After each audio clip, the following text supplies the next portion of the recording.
My friends, welcome. This is Archangel, and I must disclose to prospective buyers that I have a salvage title. Do you have a Y chromosome? Then you have a salvage title also. A salvage title ultimately means lesser value. You see, when you make a car, it comes from the factory unmolested, and the governing municipality in which it is sold then issues the vehicle a title, which, among other things, is a document used to denote ownership and disclose information which leads to value determination.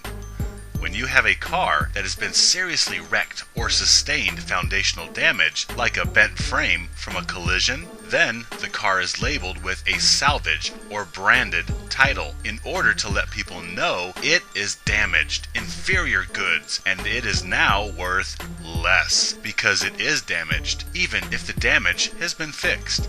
The general rule is that a vehicle with a salvage title is worth 50% of a vehicle with an unbranded title. In analogous fashion, we humans are similar in that we come from the factory unmolested. Then this world, which is the governing municipality in which we must languish, this world issues us a determination of value, a title based upon our sex. However, males, because they are male and lack a uterus and mammaries, males are labeled as value deficient compared to females. And so males essentially come into life with a salvage title, which brands them as lesser in worth. This value determination of males informs all citizenry that these male models have been structurally damaged even before they arrived, merely because of their Y chromosome. Males are like those scratched and dented items that come damaged from the factory or while in transit, who then get sold super cheap because a nick here or a missing stitch there renders them less valuable. Each human has a metaphoric title, and in a perfect world, our titles would declare each of us as infinite in value, as well as declare unequivocal self-ownership, meaning personal sovereignty, that we own ourselves. But we all know reality is horridly cruel, and as we live life, we allow various people to put liens on our titles, and basically, we allow partners, lovers, spouses to own us.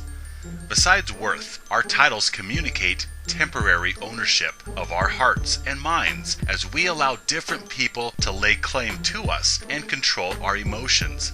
We get all excited by adrenaline and drug highs when we first meet someone we are attracted to. Then, as we are busy being seduced by the luscious chemicals of sex and courtship, we are unknowingly bonding to that person through oxytocin. And while all of this is going on, we are unwittingly allowing this person to stamp their name on our title as lien holder.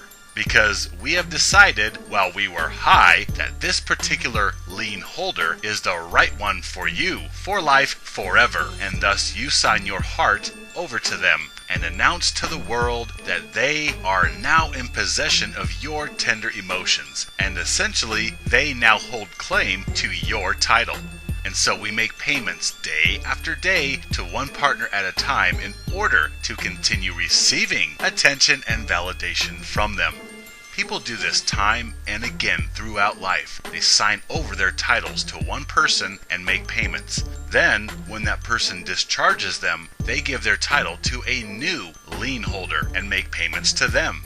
This is codependency, the compulsion to place our emotional well-being and self-worth in the hands of another. And because we are so brainwashed with single shaming resultant from romantic indoctrination, oh, you need a partner, someone special to make you whole and give your life meaning. Thus, people would not know what to do with self-ownership. Most would freak out and desperately find someone, anyone, to give their title to, since they are so used to having their emotional equilibrium rest within the hands of another person. Now, codependency or compulsory signing away of your title, your worth, to another, then making loyalty payments to this third party, this is usually a romantic occurrence. But people can allow themselves to be owned by anyone, family, friends, employers. People can assign themselves to anyone. But this is most commonly found in physical affection exchanges and interactions between human polarities we maliciously label as love and romance. Males are raised in the romance culture of traditionalism, where they are indoctrinated with family and female divinity lore. Males are taught to sacrifice all for females and family, and thus males realize they never really own themselves or their worth.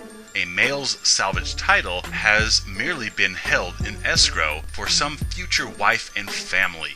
Hence, when a male finds a female who doesn't automatically reject him, he gets all warm and fuzzy that she has acknowledged his existence. And so most young men jump off the deep end and willingly sign over their titles, their worth, their toil, their protection, their very lives to a female. Any female that says, "Hi."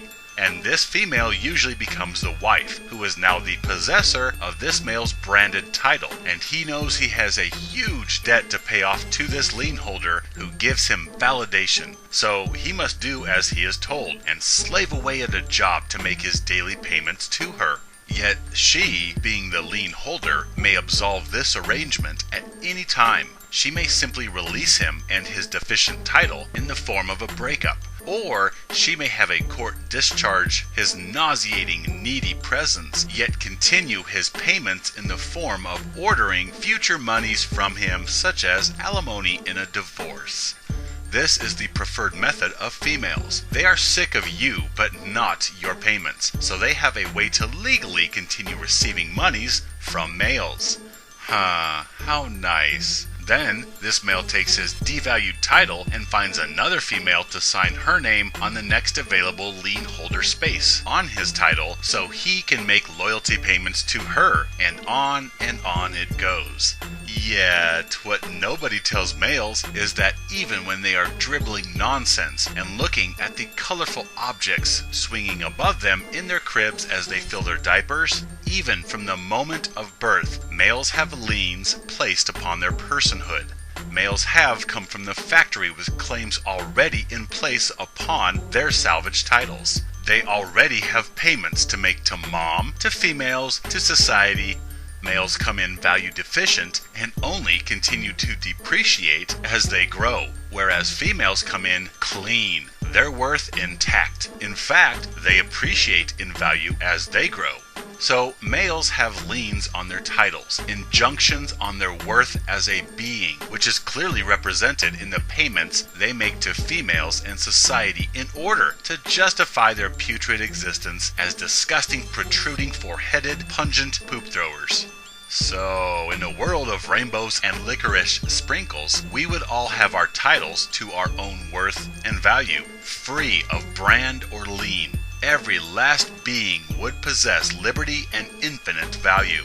However, because of the mechanics of procreation, because of the resulting gynocentrism, because females wield sex fragility, motherhood, and especially because guys concede to this, because of all of this, males come in with less value as a being. Males arrive with liens already affixed to their existence that they need to pay back. Yes, I know. Some people want to argue that males come in with a clean title just like females. This is laughably false. Males are handicapped right from the start because they are male.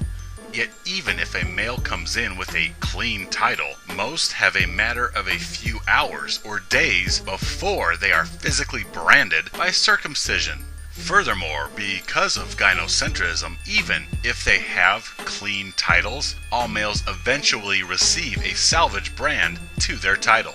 It may happen when they are a kid or when they are grown. You see, in an existence where males are beasts of burden, where males are loathed and mocked, where males are manipulated and abused, where males are squeezed for life essence, then thrown into the trash, males at some point are physically, emotionally, or mentally broken. They receive structural devastation sufficient enough to cause a salvage title branding of their title, meaning that they have been severely damaged.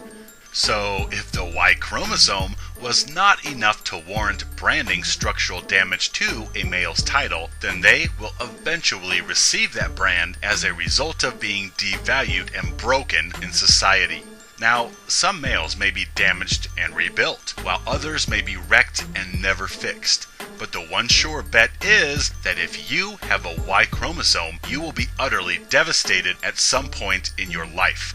Males will be broken at some point by gynocentrism's effects trickling down and assaulting them, whether through circumcision or from romantic interactions with entitled princesses, or perhaps from a misandristic mother, or from a society that chews you up and spits you out because you do not have a uterus, or maybe from the unfair legal system that thrives on you, or the tax machine you need to fund so that it can turn around and screw men in family court. There are a gazillion ways in which males will be broken, and when the damage occurs, that affixes a salvage label to an already depreciating title for a male who slaves away making payments to women and society. And this is where hypergamy kicks in. Females trade up their broken males with his useless salvage title for another male who has not yet been in a wreck. And when they wreck him, they move on to another male, and then another. Titles, like deeds, represent ownership and value, and if there are brands on a title, it is a demoter of value. Females do come with a free and clear title and value which appreciates. Yet males, because of what they are, come in wrecked. Therefore, essentially, it can be said that really, males receive the salvage endorsement on their title when the Y chromosome enters the picture, since, of course, many proffer that it is a damaged chromosome. Hence, conception is the point of male devaluation, where there was an unfortunate collision between an egg and a Y sperm, which resulted in a damaged human. So males were basically branded from inception, destined to a life of devaluation and servitude because of their biology. So, how do you like those apples? If my suspicions are correct, there are a bunch of salvage titles listening to me right now. Do you like being worth less? Do you like suffering and being disposable? You see, human males occupy a horridly unique position. We are the only males that suffer from gynocentrism and inherent devaluation.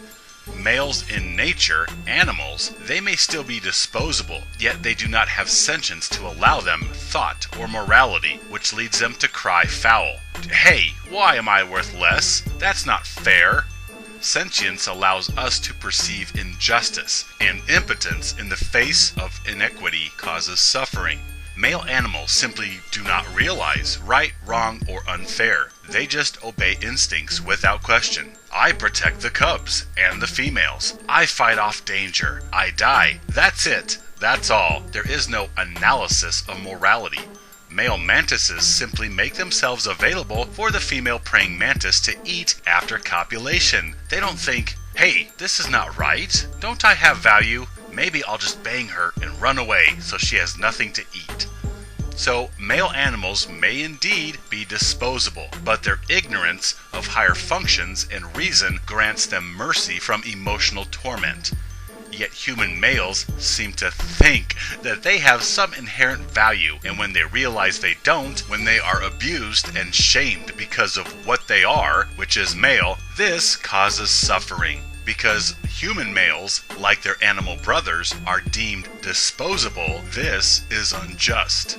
That males can perceive the injustice and inequity, this causes suffering. So human males have unique suffering. All you salvage-titled, murdering, raping, plundering fart machines have to ask yourself, do you like being devalued, suffering, and being disposable? Then don't be. Help me awaken other enslaved brethren. Rise against gynocentrism, stand with me, live free.